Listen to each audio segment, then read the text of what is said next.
क्या आपको भी लगता है ऐसा कि जीवन ने आपको वो नहीं दिया जिसकी आपने कामना की थी? और क्या कभी ऐसा भी लगा कि सुख का प्याला आपके हाथ से छिन गया और आपके हिस्से में केवल दुख ही दुख आया? अधिकतर लोग ऐसी स्थिति में टूट जाया करते हैं। कुछ लोग शिकायत करने लगते हैं, लेकिन कुछ विरले लोग ही होते हैं जो दुख को भी साधना बना लेते हैं। आज की मधुशाला की ये रुबाई उसी अद्भुत मनुष्य की कहानी कहती है, जो सुख न मिलने पर विष नहीं पीता, बल्कि दुख को भी गरिमा के साथ स्वीकार कर लेता है। यह न समझना पिया हलाहल मैंने, जब ना मिली हाला, तब मैंने खप्पर अपनाया, ले सकता था जब प्याला।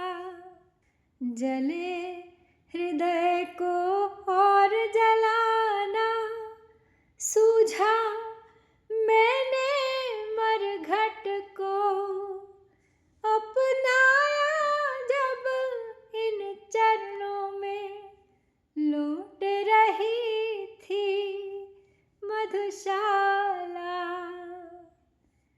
यह न समझना पिया हलाहल मैंने, जब न मिली हाला। तो सबसे पहले एक भ्रम तोड़ते हैं कवि यहाँ पर, ये कहकर कि ऐसा मत समझो कि जब मुझे हाला नहीं मिली तो मैंने क्रोध में विष पी लिया। ये अत्यंत महत्वपूर्ण बात है। जीवन में जब हमारी इच्छाएं पूरी नहीं होती तो दो रास्ते हमारे सामने होते हैं, एक कटुता का और एक परिपक्वता का। तो कवि ने कटुता नहीं चुनी, उन्होंने विष नहीं पिया, उन्होंने अपने भीतर द्वेष नहीं पाला। तब मैंने खप्पर अपनाया, ले सकता था जब प्याला। खप्पर हमारे भारतीय साधु संतों का भिक्षा पात्र होता है। ये त्याग, वैराग्य और सादगी का प्रतीक माना जाता है। तो कवि यहाँ पे कहते हैं कि मैं चाहता तो प्याला ले सकता था, लेकिन मैंने खप्पर को चुन लिया। यहाँ खप्पर केवल पात्र नहीं है, ये जीवन का एक दृष्टिकोण है। ये बताता है कि भोग उपलब्ध होने पर भी संयम को चुनना ही सच्ची स्वतंत्रता है। जले हृदय को और जलाना, सूझा मैंने मरघट को। अब ये पंक्ति अत्यंत गहरी है। कवि कहते हैं कि मेरा हृदय पहले ही जल रहा था, फिर भी मैंने मरघट का मार्ग चुना। मरघट अर्थात वो स्थान जहाँ मनुष्य जीवन की अंतिम सच्चाई से मिलता है। ये मृत्यु का नहीं, अहंकार के अंत का प्रतीक है। कवि कहते हैं कि मैंने अपने दुख से भागना नहीं सीखा, मैंने उसे और गहराई से समझना सीखा। अपनाया जब इन चरणों में, लौट रही थी मधुशाला।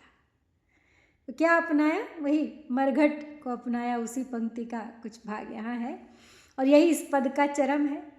जिस मधुशाला के पीछे कभी मनुष्य भागता था, आज वही मधुशाला कवि के चरणों में लौट रही है। यानी संसार का हर सुख उपलब्ध है, लेकिन अब उन्हें उसकी आवश्यकता नहीं रही। जब मनुष्य इच्छाओं का दास रहता है तब संसार उसे नचाता है, लेकिन जब वो इच्छाओं से ऊपर उठ जाता है तो संसार उसके सामने बहुत छोटा पड़ जाता है। इस पद का दार्शनिक विश्लेषण यदि करें तो पता चलता है कि विष और वैराग्य में क्या अंतर है। जब इच्छाएं पूरी नहीं होती तो मनुष्य प्रायः भीतर विष भर लेता है, क्रोध, ईर्ष्या, शिकायत, निराशा।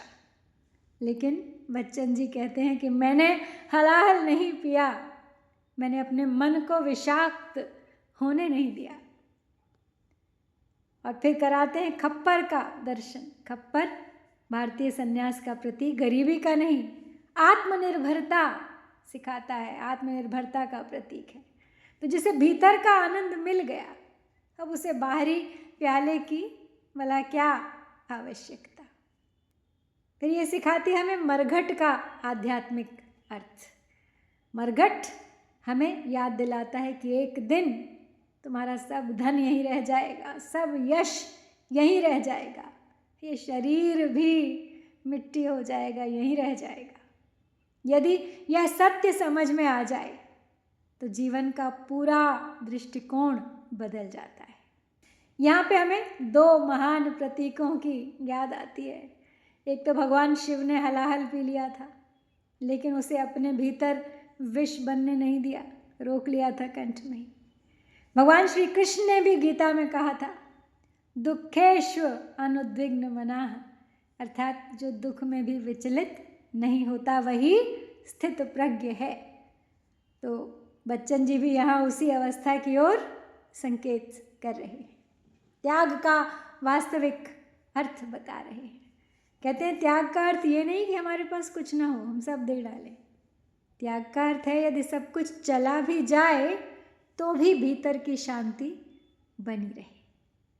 आज लोग दुख आता है तो दुख आते ही तुरंत टूट जाते हैं, अवसाद में चले जाते हैं, डिप्रेशन हो जाता है, दूसरों को दोष देने लगते हैं, स्वयं को कोसने लगते हैं।